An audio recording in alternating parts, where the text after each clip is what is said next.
बंदी को लागू हुए लगभग 10 साल हो चुके हैं, लेकिन अब एक नई रिपोर्ट ने इस पूरी नीति पर फिर से बहस छेड़ दी है। देश की जानी मानी रिसर्च संस्था NCAER ने अपनी एक स्टडी में बिहार से शराबबंदी खत्म करने की सिफारिश की है। रिपोर्ट में कहा गया है कि शराबबंदी से जिन उद्देश्यों को हासिल करना था, उनमें पूरी सफलता नहीं मिली है। NCAER की यह रिपोर्ट पिछले सप्ताह इंडिया पॉलिसी फोरम में पेश की गई। इस स्टडी को अर्थशास्त्रियों की एक टीम ने तैयार किया है, जिसकी अगुवाई रत्ना सहाय ने की है। NCAER की रिपोर्ट के मुताबिक शराबबंदी महिलाओं के खिलाफ अपराध रोकने में सफल नहीं रही। रिपोर्ट में कहा गया है कि शराब की कानूनी बिक्री बंद होने के बाद राज्य में अवैध शराब का कारोबार बढ़ा है। शराब की तस्करी और चोरी छिपे शराब बेचने का कारोबार भी बढ़ा है। इसके साथ ही दूसरे तरह के नशीले पदार्थों और वैकल्पिक नशे का इस्तेमाल भी बढ़ा है। रिपोर्ट के मुताबिक शराब की बिक्री बंद होने से बिहार सरकार को हर साल भारी मात्रा में राजस्व का नुकसान भी हो रहा है। NCAER का अनुमान है कि अगर शराबबंदी हटाकर शराब की बिक्री को नियमों के तहत शुरू किया जाए और उस पर एक्साइज टैक्स लगाया जाए तो बिहार के राजस्व में 14 से 15% तक की बढ़ोतरी हो सकती है। हालांकि राष्ट्रीय आर्थिक अनुसंधान परिषद की रिपोर्ट में यह भी कहा गया है कि शराब पर बनाई गई रिपोर्ट ओवर रिपोर्टिंग भी हो सकती है। ऐसे में सवाल है कि क्या बिहार में शराबबंदी नीति पर एक बार फिर से विचार करना चाहिए? क्या शराबबंदी पर फिर से विचार होगा?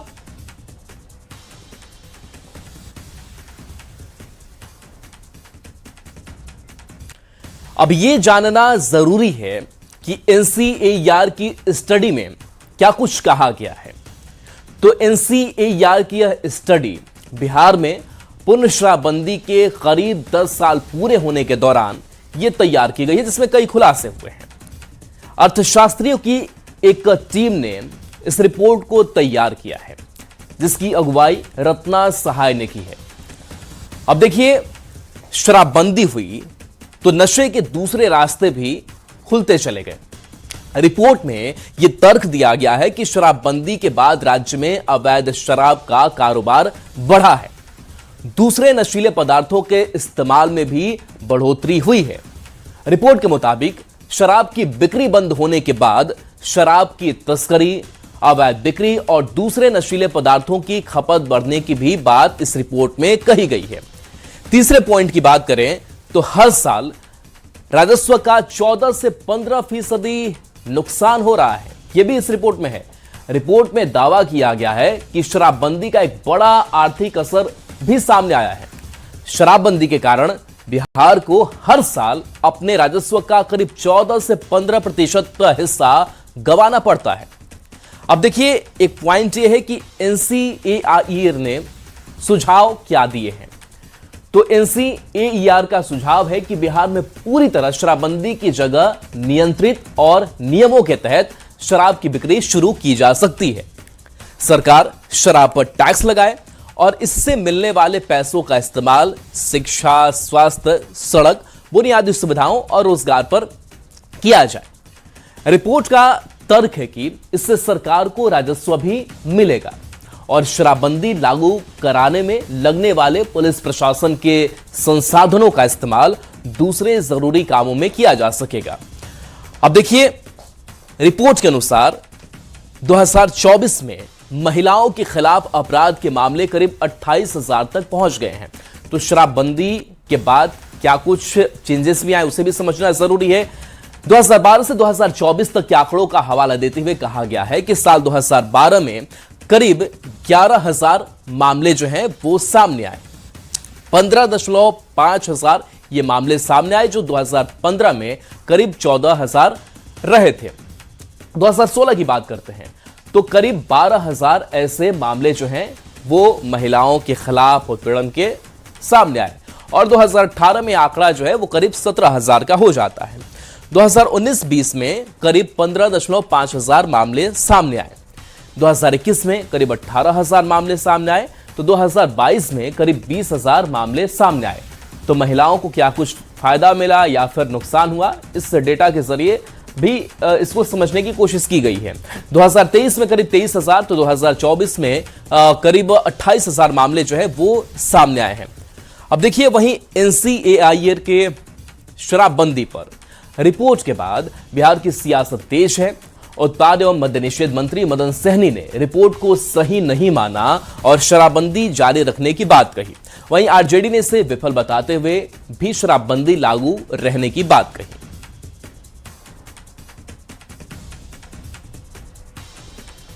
नहीं, ये उनका अपना सर्वे हो सकता है, हम लोग इसको नहीं मानते हैं। और जिस उद्देश्य से हमारे नेता और पूर्व मुख्यमंत्री आदरणीय श्री नीतीश कुमार जी ने नशाबंदी करने का काम किया, हम लोग समझते हैं कि वो सफल है और इसको और सफल करने के लिए हम लोग का प्रयास जारी है। के तत्कालीन मुख्यमंत्री नीतीश बाबू ने शराबबंदी का कानून लागू कर दिया। लागू तो कर दिया, लेकिन शराब बेचने वाले, शराब का धंधा करने वाले लोगों के साथ फोटो भी खिंचाना शुरू कर दिया। तो उस समय भी मैंने कहा था कि शराबबंदी होनी चाहिए, लेकिन सर्वे कराकर इसका होना चाहिए। इतना जल्दी लिया गया निर्णय यह गलत होगा। और अब सूखा का नशा जो है, पूरे बिहार में सूखा नशा से लोग, जो नौजवान जो देश के भविष्य होते हैं, उनका 20 से 30 वर्ष तक ही आयु रह गई है। वो विभिन्न शोध संस्थानों की रिपोर्ट आई है। बिहार की सरकार इन सभी विषयों पर विचार करती है। शराबबंदी और पूर्ण शराबबंदी का निर्णय बिहार की कैबिनेट का एक संयुक्त निर्णय था। 2016 में जब ये बात निकली तो कैबिनेट और लगभग हर राजनीतिक पार्टी ने इस निर्णय का सपोर्ट किया था। ये एक कलेक्टिव डिसीजन था। बार बार समय समय पे शराबबंदी की समीक्षा होती है। माननीय नीतीश कुमार जी केवल राजनेता के लिए नहीं आने जाते हैं, बल्कि सामाजिक सुधार के पर्याय रहे हैं। मद्य निषेध, पर्यावरण जैसे, बाल विवाह जैसे महत्वपूर्ण विषय की उन्होंने चिंता की, और यह स्वाभाविक है।